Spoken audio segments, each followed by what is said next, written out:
जिसमें से 17,40,000 के करीब फरीदाबाद में है और करीब 7 लाख पलवल में है।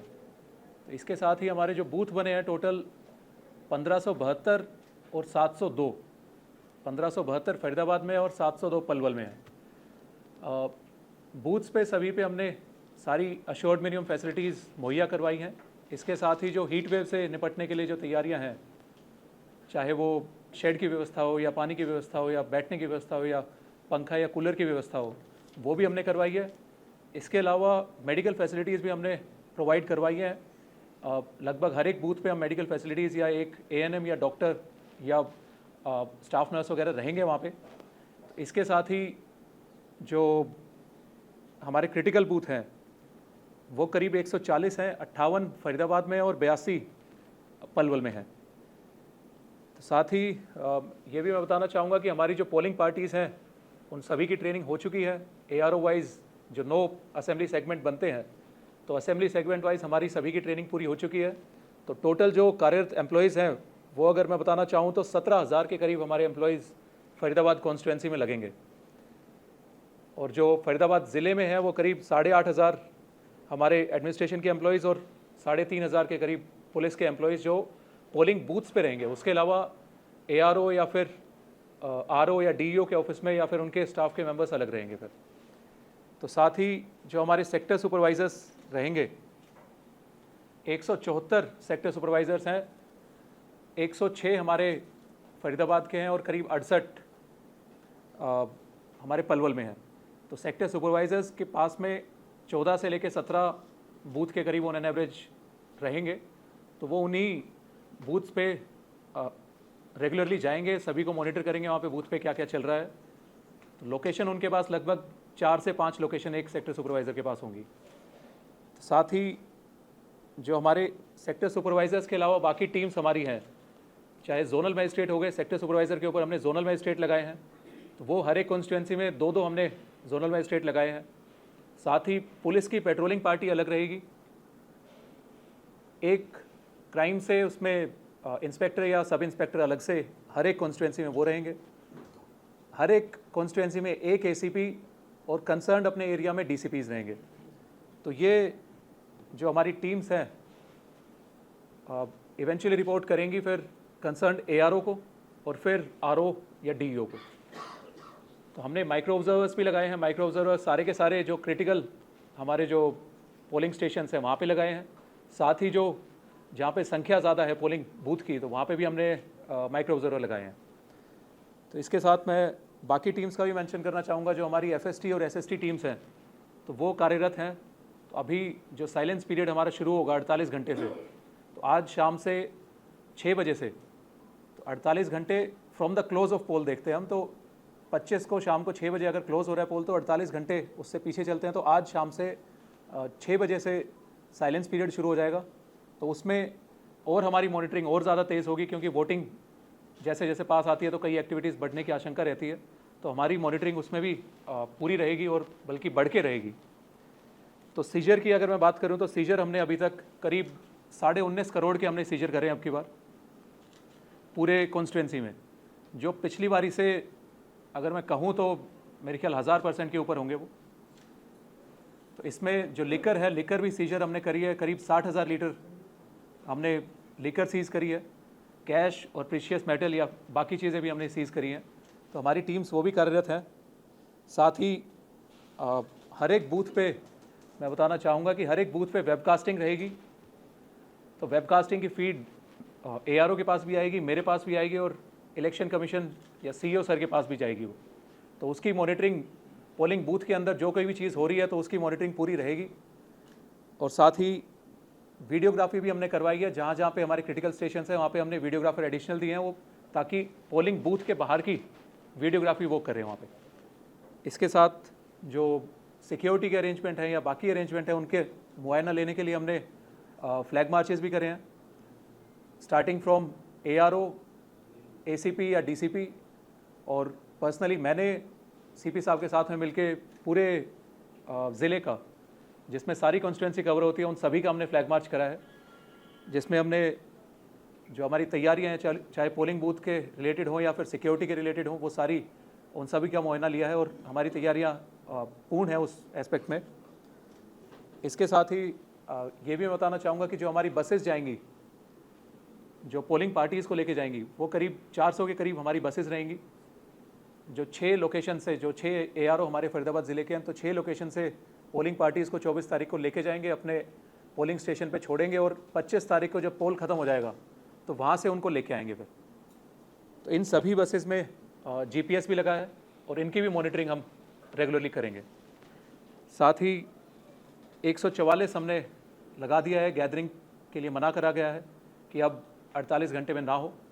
और साथ ही जो ड्राई डे रहेगा वो भी आज शाम से शुरू हो जाएगा और 48 घंटे के लिए वो भी रहेगा, और 48 घंटे या फिर एंड ऑफ पोल, क्योंकि कई जगह 6 बजे के बाद भी लाइनें लगी रहती हैं वहाँ पे। तो लाइनें अगर लगी हैं तो जब तक सारे पोल का प्रोसेस ख़त्म नहीं हो जाता वहाँ पे, तब तक बंद रहेंगी। इसके साथ ही मैं सभी वोटर से भी अपील करना चाहूँगा कि 25 तारीख को ज़्यादा से ज़्यादा संख्या में वो अपने घरों से निकलें और अपने मत का प्रयोग करें। और साथ ही क्योंकि हीट वेव की आशंका है या गर्मी अगर हम देख रहे हैं इतनी ज़्यादा है, तो सुबह जल्दी जाके 7 बजे से 6 बजे वोटिंग आवर्स हैं हमारे, तो 7 बजे से ही आप सभी से आग्रह है, फरीदाबाद वासियों से मेरा आग्रह है कि 7 बजे से आप शुरू करें जाना और सुबह जल्दी जब मौसम ठीक है तब अपनी वोटिंग करें। साथ ही दोपहर की अगर बात करें तो अगर गर्मी ज़्यादा होती है परंतु हमारे इंतज़ाम पूरे हैं, तो दोपहर में भी आप आ सकते हैं। और शाम को कोशिश कीजिए कि आखिरी टाइम की वेट ना करें, 6 बजे से पहले अपने वोट डाल दें। इसके साथ ही जो पोलिंग स्टेशन है उसमें मोबाइल का यूज़ वर्जित है, मोबाइल ले जाना वर्जित है। तो आप सभी से भी, लोगों से भी मेरा आग्रह यही है कि कृपया करके मोबाइल आप अपना छोड़ के आएँ या फिर जो साथ में आपके लोग आ रहे हैं उनको बाहर आप दे दें। मोबाइल फ़ोन पोलिंग बूथ के अंदर ना लेके जाएं। तो ये बेसिक डिटेल हमारी तरफ से थी। वैसे आप अगर कुछ सर, ईवीएम मान लो कोई ख़राब हो जाए तो उसके लिए क्या व्यवस्था रहे, क्योंकि कई बार देखने में आता है कि ईवीएम ख़राब हो जाती है और लोग घंटों लाइन में लगे रहते हैं। तो इसके लिए जैसे हमने कमीशनिंग अभी करके दी है, पूरी सारी ईवीएम चेक करी हैं, तो अभी सारी ठीक है। परंतु जैसा आपने बात करी कि बीच में कई बार ईवीएम ख़राब हो जाती है, तो ईवीएम के भी 2 एस्पेक्ट हैं, या तो CU या BU ख़राब हो जाती है या फिर वीवीपैट ख़राब हो जाती है। तो उसके लिए अलग अलग प्रोटोकॉल हैं हमारे कि अगर मॉक पोल के दौरान कोई चीज़ ख़राब होती है तो सिर्फ वो कंपोनेंट हम रिप्लेस करेंगे, और अगर एक्चुअल पोल के दौरान होती है तो फिर एज़ पर प्रोटोकॉल वो चीज़ हम रिप्लेस करेंगे। तो इसके लिए सेक्टर सुपरवाइज़र, जैसे मैंने आपको बताया, सेक्टर सुपरवाइज़र हमारे 106 पूरे फरीदाबाद में है, तो करीब 15, 16, 17 हर एक कॉन्स्टिट्यूंसी में आ जाते हैं। तो सेक्टर सुपरवाइज़र्स को हम EVM दे के रखेंगे, उनकी गाड़ियों में भी GPS रहेगा, उस पर रिज़र्व हम लिख के रखेंगे पहले से ही कि वो रिज़र्व की EVMs हैं। तो जैसे ही अगर ख़राब होने की इन्फॉर्मेशन मिलती है तो सेक्टर सुपरवाइज़र अपने जो ख़राब वाला पोलिंग स्टेशन है जहाँ पे ख़राबी की रिपोर्ट आई है, तो वहाँ पे जल्दी से जल्दी पहुँच के उसको चेंज करवाएगा। क्या एक्स्ट्रा फोर्स भी लगाई गई सर? तो बिल्कुल ही एक्स्ट्रा फोर्स भी हमने लगाई है। तो CAPF की 2 कंपनीज हमारे पास में आई हैं, वो भी हमने लगाई हैं। तो साथ ही पूरे ज़िले की फोर्स भी लगी है। गर्मी को देखते हुए क्या इंतजाम किए गए? साहब, मीडिया के लिए क्या एडवाइजरी है, क्योंकि कुछ शॉट तो इनिशियली चाहिए होते हैं मीडिया को, इलेक्ट्रॉनिक मीडिया के लिए। तो मीडिया के लिए आप कृपया करके बाहर से ले लें, तो जो इलेक्शन कमीशन की गाइडलाइंस है अंदर कैमरा वर्जित है वाला। तो दूसरा, गर्मी को देखते हुए क्या इंतजाम किए गए? गर्मी को देखते हुए जैसा मैंने बताया कि हीट वेव की आशंका है और गर्मी अभी भी बढ़ी हुई है, तो उसके लिए पानी की व्यवस्था हमने हर एक पोलिंग बूथ पे करी है, साथ ही शेड की व्यवस्था करी है और बैठने की व्यवस्था करी है, पंखे या कूलर की व्यवस्था वहाँ पे हम करेंगे। बाहर जो पार्टियों के जो बेस लगे होते हैं, बस्ते लेके बैठे होते हैं, वो मतदान में उनकी महत्वपूर्ण भूमिका होती है मतदान में, लेकिन उनके सर पर कोई किसी तरह की कोई छत, कोई टेंट इत्यादि उनको कोई अनुमति है या नहीं? क्योंकि विगत इलेक्शन में देखने में आया कि कुछ कट भी नहीं दिया गया, तो वो धूप में बैठेंगे, क्या है? तो उसमें वो अपनी छतरी या फिर शेड के लिए वो कर सकते हैं, टारपुलिन वगैरह, पर वो कवर नहीं कर सकते पूरा। वो बाहर से दिखना चाहिए अंदर क्या चल रहा है, तो वो कवर ना करके रखें। और बाकी अब शेड वगैरह या फिर छतरी वगैरह अपने ऊपर रखेंगे क्योंकि इतनी गर्मी है। वो सर, पिछले दिनों वीडियो वायरल हुआ था जिसमें युवक ने 8 बार वोट डाली थी, उसके खिलाफ मुकदमा दर्ज हुआ। अगर इस तरीके की हरकत फरीदाबाद में होती है तो उसके लिए क्या इंतजाम? इसमें ये मैं बताना चाहूँगा चीज़ कि जितने भी हमारे पोलिंग बूथ हैं 100% पे हमने वेबकास्टिंग करी है। तो वेबकास्टिंग लाइव फीड तो हमारे पास आएगी, उसकी रिकॉर्डिंग भी हमारे पास रहेगी। तो मैं लोगों को भी आपके माध्यम से बताना चाहूँगा कि अगर इस तरीके की हरकत आती है तो आप कैमरे में ज़रूर रिकॉर्ड होंगे, 100% आप रिकॉर्ड होंगे उसमें। तो वो उस चीज़ से आप बच नहीं सकते। अगर कोई भी ऐसी हरकत करता है तो एक्शन पूरा होगा। और हिदायत हमारे जो जितने भी हमारे स्टाफ हैं उन सभी को दे दी गई है कि इस तरीके की हरकत ना हो। हरियाणा साहब, आपके असाउटी में 2 जगह हैं, काफी कम रहा है। 2 ऐसे मामले हैं। एक एक करके कम ना रहे, उसके लिए जनता को क्या संदेश देना चाहेंगे आप? तो उसके लिए जनता को मैं संदेश देना चाहूँगा कि एक तो सुबह 7 बजे से ही आप कृपया करके घर से निकलें और जल्दी वोट अपना करें हीट वेव को देखते हुए। सेकेंडली, जिनके भी वोट बने हैं उनके पास में वोटर इन्फॉर्मेशन स्लिप हमारे BLOs द्वारा पहुंचाई गई है, तो उसमें उनने बूथ नंबर भी अपने देख लिए होंगे। तो कृपया करके अपने बूथ पहले ही चेक करके आएँ। कई बार देखने में आता है वो चेक नहीं करके आते और वहाँ पे या तो किसी और बूथ पे चले जाते हैं या फिर किसी और लोकेशन पे चले जाते हैं। तो पहले से कृपया करके चेक करके आएँ ताकि आपको भी आसानी हो कि सीधा अपने बूथ पे जाके वोट कर लें। और हमने स्वीप की एक्टिविटीज़ काफ़ी सारी करी हैं, जैसे कि आप सभी को पता है कि शपथ का भी हमने करवाया था, फिर डमी जो बड़े EVMs हैं वो भी हमने शहर में कई जगह लगवाए हैं, या फिर जो हमारे आउटलेट्स हैं, मार्केट स्टेशंस हैं, तो उनसे हमने टाइप करा है। तो कई लोग उसमें डिस्काउंट दे रहे हैं। अगर कोई वोट करके आता है और अपने उंगली पे अगर निशान दिखाता है वोटिंग का, तो उनको डिस्काउंट भी दिया जा रहा है। असाउटी और छांसा आपके 2 ऐसे सेंटर्स हैं जहां सबसे ज़्यादा क्रिटिकल श्रेणी में रखा गया है। पिछली बार जो 2019 का चुनाव हुआ था तो उसमें भी रीपोल कराना पड़ा था छांसा, वहाँ असाउटी, और छांसा में भी विधानसभा चुनाव में 2000 उसमें भी कराया गया था। तो वहाँ पर दोबारा ऐसी पुनरावृत्ति न हो, उसको लेकर के प्रशासन की तरफ से क्या व्यवस्था की गई? तो इसमें जब फ्लैग मार्च हमने कराया तो हमने ज़िले में सारे जितने हमारे क्रिटिकल बूथ हैं या वनरेबल बूथ हैं सबका हमने मुआयना लिया है। सभी जितने लोग हैं वहाँ पे बूथ के, या जो गणमान्य व्यक्ति हैं या जो हमारे सरकारी ऑफिसर्स वहाँ पे हो गए जो पोस्टेड हैं, चाहे वो BLO हो गए या पटवारी हो गए या SHO हो गए या थाना अधिकारी हो गए, तो सभी के साथ में हमने मीटिंग ली है। तो उन सभी को मोटिवेट भी कराया कि पोलिंग प्रोसेस को स्मूथली कंडक्ट कराएं, और अगर कोई ऐसी चीज़ सामने आती है तो उसमें स्ट्रिक्ट एक्शन लिया जाएगा। एक आग्रह मेरा सभी लोगों से ये भी है कि अपनी वोट कंप्लीट करके कृपया करके वहाँ पे भीड़ ना लगाएं, अपने घरों में वापस चले जाएं। बूथ के आसपास भीड़ लग के फिर तब भी कई इंसिडेंट सामने आते हैं, तो कृपया करके भीड़ ना लगाएं। हमने भी अपने सभी अधिकारियों को निर्देश दिए हैं कि पोलिंग बूथ के आसपास या किसी भी जगह भीड़ ना हो। आचार संहिता को लेकर के वीकेंड भी है, ऐसे में लोग छुट्टियां मनाने बाहर ना जाएं, उसके लिए आप क्या कहना चाहेंगे? तो मैं लोगों से अपील करना चाहूँगा कि ये हमारी एक नेशनल ड्यूटी है कि हम वोट करें, और इलेक्शन अगर हम देखें 5 साल में एक बार लोकसभा का और विधानसभा के आते हैं, तो उसमें अपनी नेशनल ड्यूटी को पूर्णतः निभाएं और जाके वोट जरूर करें। डीसी साहब, बीते दिन ग्राम धरोड़ा में जो है एक सरकारी कर्मचारी के द्वारा जो है एक स्वागत समारोह नेता का किया गया, उसमें नेता के पैर छूकर उसने आशीर्वाद दिया, माला डाली, क्या उस पर कोई कानूनी कार्रवाई बनती है? किसने जी? ग्राम धरोड़ा विधानसभा क्षेत्र के गाँव धरोड़ा में एक सरकारी कर्मचारी ने, जो कि तो आप वो डिटेल्स दे दीजिए, वो हम कार्रवाई करवा लेंगे। सर, जो बहुमंजिला हैं जो ग्रेटर फरीदाबाद में सोसाइटी में, क्या वहाँ विशेष इंतजाम किए गए? जैसे ग्रेटर नोएडा में हुए थे, वहाँ पर वही बूथ बनाए गए थे। वहाँ हमारे पास में रैशनलाइजेशन के दौरान जो भी डिमांड आई है वहाँ पे हमने बूथ एडिशनल करे हैं। साथ ही मैं ये भी बताना चाहूँगा कि अब की बार हमने 103 ऑक्सिलरी बूथ बनाए हैं जो पूरे फरीदाबाद ज़िले में हैं, ताकि कहीं पे भीड़ ना हो और लोग आसानी से अपनी वोट डाल के वापस निकल पाए। आचार संहिता की उल्लंघना करने के आरोप में भी क्या किसी के खिलाफ मामला दर्ज हुआ है? तो इसमें आचार संहिता के खिलाफ उल्लंघना करने में कई मामले सामने आते हैं, जो जैसे अगर मैं बताना चाहूँ कि हमारे CVGIL पे करीब 2300 के करीब कंप्लेन फरीदाबाद ज़िले में आई है।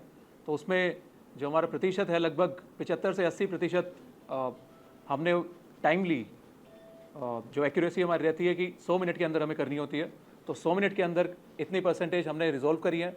और साथ ही जो भी कंप्लेन बाकी भी आती हैं टाइमली हमारा रहता है कि उसको रिजॉल्व करें और टाइमली एक्शन लें। अभी भी पूरे शहर में अगर आप निकलिए तो नीलम बाटा चौक देख लीजिए या किसी भी कहीं जितने भी यूनिपोल, जो हमको लगता है प्रशासन ने उसको आइडेंटिफाई नहीं किया है, जो विशेष चिन्हित किया वहाँ तो लगे हैं। इसके बावजूद विभिन्न राजनीतिक दलों के बैनर पोस्टर अभी भी लगे हैं। तो इसमें जबरदस्ती कुछ कर रहे हैं कुछ? इसमें बिल्कुल ही कार्रवाई जो हमारे ऑफिसर्स हैं वो लगे हैं। शहरी इलाके में एडिशनल कमिश्नर म्यूनसिपल कॉर्पोरेशन और ग्रामीण इलाके में DDPO लगे हैं, तो उनने जो भी अगर अनऑथराइज्ड कोई चीज़ है, कोई पोस्टर बैनर है, तो उन पे भी कार्रवाई करिए, हटाए भी और आगे कार्रवाई भी करिए। साहब 2 सवाल हैं। एक तो पूरे हरियाणा में कई पोलिंग स्टेशन ऐसे करीब 100 के करीब जिसपे महिला जो कर्मचारी हैं वही उनको संभालेंगी, वोटिंग वही कराएंगी। क्या फरीदाबाद में भी कोई ऐसा पोलिंग स्टेशन है? दूसरा सवाल ये है कि कई जगह वोट का बहिष्कार किया गया है फरीदाबाद में, उनको क्या मना लिया गया है या अभी भी उनको ऐसे ही छोड़ दिया गया, क्योंकि स्वीप के तहत आपने कई एक्टिविटी भी की थी? तो पहला कि हमारे हर एक विधानसभा वाइज, असेंबली सेगमेंट वाइज एक एक पिंक बूथ हमने बनाया है, तो उसमें महिला कर्मचारी कार्यरत रहेंगे उस दिन। साथ ही जो दूसरा आपका सवाल था कि कई जगह बॉयकॉट की इन्फॉर्मेशन आई थी, तो एक आध लोकल इश्यूज़ थे, तो हमने कंसर्न एजेंसी को कह दिया वो इश्यूज़ दूर करने के लिए। तो एक आध की इन्फॉर्मेशन मेरे पास में है कि उनने वापस कर लिया है, वो वोट करेंगे। तो हमारी सबसे अपील यही है कि कृपया करके वोट करें। अगर कोई इश्यूज़ हैं तो वो एजेंसीज़, कंसर्न एजेंसीज़ लगी हुई हैं, कार्यरत हैं, उनको दूर करने के लिए। उल्लंघन करने का आरोप में सर 3 कौन से ऐसे लोकसभा प्रत्याशी जिनके खिलाफ मुकदमा दर्ज हुआ है? तो वो डिटेल्स एक बार आप वोटिंग परसेंटेज को लेकर किस तरह से, कितने घंटे में, कितनी देरी में वो मिल जाएगा कि 10 बजे तक इतनी परसेंटेज हुई, 12 तक इतनी हुई, वो कहाँ से मिलेगा मीडिया को? वो पोल डैशबोर्ड पे हमारे द्वारा डाला भी जाएगा और मीडिया को भी टाइमली हम दे देंगे इसमें कि हर 2 घंटे वाइज कितनी कितनी वोटिंग हुई। हाँ, एजुकेशन और एनफोर्समेंट पॉइंट ऑफ व्यू से है, एआई का आप कितना इस्तेमाल कर रहे हैं? जैसे आपने पहले किया कि वेबकास्ट आप कर रहे हैं, तो आपने जो टेक्नोलॉजी इस्तेमाल की वो रेडियस कितना होगा रूट के अंदर और बाहर कितना कन्वीनियंस है? अगर कहीं से वायलेशन है तो आपका रियल टाइम रिपोर्टिंग कितना होगा? 2 पॉइंट ऑफ व्यू से वायलेशन देन ईकेएम अगर कर रहे हैं। तीसरा सीजर आपने कहा कि 1000 तो शराब का इतना कंजप्शन बढ़ रहा है, इसका बेसिक रीजन क्या फाइंड बाहर निकल गया? इसमें सबसे पहला अगर आपने कहा कि जो हम वेबकास्टिंग का प्रयोग कर रहे हैं, तो वेबकास्टिंग हमारे 100% सभी बूथ्स पे रहेगी। तो हमारे कंट्रोल रूम में हम मॉनिटर करेंगे उसको। अगर कोई भी वायलेशन हमें देखने को मिलती है, चाहे यहाँ से, तो उसमें टाइमली एक्शन तभी की तभी जो हमारी टीम्स हैं कार्यरत हैं फील्ड में, वो तभी की तभी एक्शन लेंगे वहाँ पे। इसके साथ ही ARO के लेवल पे भी मॉनिटरिंग होगी और CEO सर के लेवल पे भी मॉनिटरिंग होगी उसकी। साथ ही दूसरा जो आपने कहा कि सीजर जो बढ़ा है, तो सीजर हर एक कैटेगरी वाइज है। तो उसमें शराब का 60,000 लीटर है, तो वो मेरे ख्याल एग्जैक्ट मेरे को भी ध्यान नहीं, शायद 2 गुना हुआ होगा पिछली बारी से। तो पिछली बारी से सभी चीज़ों में ज़्यादा है, हमारी एनफोर्समेंट काफ़ी ज़्यादा है। तो कोई भी अगर वायलेशन मिल रही है तो उसको हम तभी के तभी कब कर रहे हैं। जी साहब, आपने ईवीएम खराबी की बात कही कि तुरंत पहुंचेगी, वो कितना ड्यूरेशन होगा? शिकायत मिलने पर कितनी देर के अंदर पहुंचेगी? इसमें जैसा कि एक सेक्टर सुपरवाइज़र के पास हम EVM दे के रखेंगे रिजर्व वाली, तो सेक्टर सुपरवाइज़र के पास में 4 या 5 लोकेशन होंगी। तो 4 या 5 लोकेशन भी ज़्यादा दूर नहीं होंगी, तो जो उनका रीचिंग टाइम भी एक से दूसरे में होगा, तो मैक्सिमम मेरे ख्याल होगा 10, 15, 20 minute depending on the location. तो 20-1 मिनट में सेक्टर सुपरवाइज़र वहाँ पे पहुँचेंगे। जैसे इन्फॉर्मेशन मिलती है 20-25 मिनट में जितनी ड्यूरेशन है, तो उसमें पहुँच के तभी की तभी कार्य करके रिप्लेस करेंगे उसको।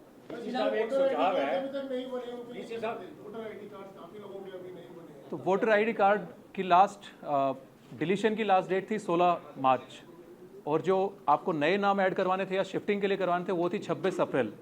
तो उस दौरान तक जिसने भी अप्लाई करा है उन सभी की हमने कार्रवाई कर दी है, उनके वोटर का आई कार्ड बन गए हैं, और साथ ही BLO के माध्यम से हम उनको बंटवा भी रहे हैं। सर, मेरा एक सुझाव है कि जैसे कि आपने कहा कि टाइमली हम जो है कितनी पोलिंग हो चुकी है इस वक्त तक जिले के अंदर, वो DIPRO को उपलब्ध करवाई जाए ताकि वो ग्रुप में डाल दें हमारे मीडिया के, और वहाँ से उठा ले, यहाँ आकर जमघट ना हो। डन, ठीक है, ये सुझाव है। जैसे कि पत्रकार खबर दिखानी होती है सुबह जल्दबाजी में, 7 से 6 बजे निकलना होता है घर से, पत्रकार कहीं ना वोट डालने वंचित रह जाते हैं। तो कोई ऐसी मैसेज दे हर बूथ पे कि पत्रकार अपना आई कार्ड ID दिखाए तुरंत नंबर ले जाए। वो पॉसिबल नहीं हो पाएगा। इसमें जैसा आप बात कर रहे हैं EDC का प्रोविज़न होता है। अच्छा, 2 चीज़ मैं एडिशनल मेंशन कर देता हूँ कि EDC जो इलेक्शन ड्यूटी पे जो लोग हैं उनके लिए एक सर्टिफिकेट बनता है। जैसे अगर कोई पोलिंग बूथ पे प्रिजाइडिंग ऑफिसर है तो उसका EDC बनेगा, क्योंकि वो अपने कंसर्न जो उसका रेजिडेंशियल वाला या वोटर ID कार्ड वाला जो उसका बूथ है उस पर नहीं जा पाएगा। वो तो जहाँ पे उसकी ड्यूटी है वहीं पे EDC दिखा के वो वोट कर सकता है। तो जिसके EDC बने हैं वही वोट कर सकते हैं। इसमें एक चीज़ आ सकती है कि अब जैसे किसी बूथ पे 1000 वोट हैं और EDC भी वहाँ पे दिए गए हैं लोगों को, तो कुछ वो पोलिंग पार्टी हो गए या फिर कुछ और लोग भी अगर वहाँ पे कार्यरत हैं, चाहे सुपरवाइजर हो गए चाहे कोई और हो गए, अगर वो वहाँ पे जाके वोट करते हैं फिर तो एक चांस है कि अगर 100% वोटिंग अगर वहाँ पे हुई कि 1000 लोगों ने सबने वहाँ पे वोट दे दिया और EDC भी हो गया, तो एक चांस ये है कि 100% के ऊपर जा सकती है as compare to voter list. परंतु जो हमारा 17A का रजिस्टर रहेगा उसके अकॉर्डिंग सेम वोट रहेंगी। तो एक तो ये चीज़ है। दूसरा है कि EVM की मूवमेंट के लिए 1-2 सवाल आपने पूछे भी हैं। EVM की मूवमेंट के लिए जब हम एक जगह से दूसरी जगह लेके जा रहे हैं तो GPS फिटेड व्हीकल में लेके जा रहे हैं, चाहे वो पोलिंग पार्टी लेके जाए या सेक्टर सुपरवाइजर लेके जाए। तो ये 2 लोग लेके जा सकते हैं। साथ ही कंसर्न ARO जिसकी ड्यूटी लगाए, परंतु वो GPS फिटेड व्हीकल ही होगा। तो वो पोलिंग स्टेशन पे अपने लेके जाएंगे सुबह पोलिंग पार्टी, और शाम को रिसीविंग सेंटर पे लाके जमा करेंगे। साथ ही जो हमारे सेक्टर सुपरवाइज़र हैं वो डिस्पैच सेंटर से रिसीव करेंगे सुबह, और शाम को सेक्टर 12 के वेयर हाउस में लाके जमा करेंगे। तो वो दो अलग अलग चीज़ें हैं। कई बार कोई वीडियो सर्कुलेट हो जाती है या कोई मैसेज ऐसा हो जाता है कि भाई EVM रिसीविंग सेंटर पे जमा ना होने के बजाय यहाँ पे 12 सेक्टर आ रही हैं, तो वो रिजर्व वाली या फिर जो ख़राब EVM हो गई तो वो यहाँ पे आएंगी। पोल ख़त्म होने के बाद में सेक्टर सुपरवाइज़र यहाँ पे लाके जमा करेंगे।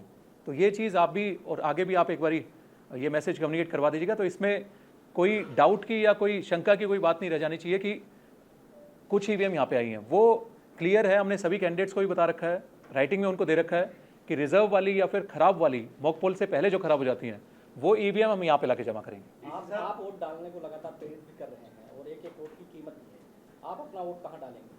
तो मेरा वोट यहीं पे ही है, फरीदाबाद ही है। उसके बाद डीसी साहब, मेरे सवाल ये है कि 6 बजे के बाद जो मतदाता पोलिंग बूथ के अंदर आ जाते हैं और वहाँ लंबी लाइन है, तो काफ़ी कुछ कर्मचारी इस गफलत में होते हैं, उनको वोट दिया जाएगा या नहीं दिया जाएगा, क्या है?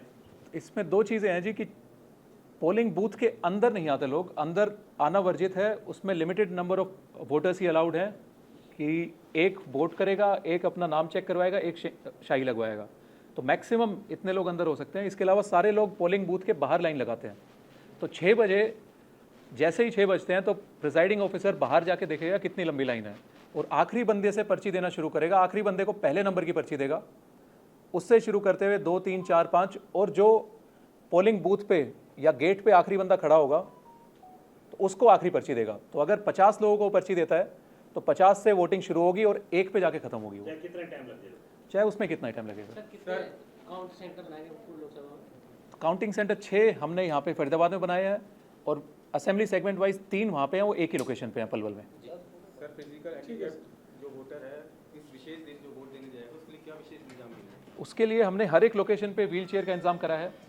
तो वो हमारे रेड क्रॉस के वॉलंटियर्स भी वहाँ पे रहेंगे, तो उनकी सुविधा के लिए भी हमने इंतजाम करे होंगे। क्या लाइन में वोट देंगे, अलग से दे सकते हैं? अलग से देंगे। हाँ जी, ठीक है जी।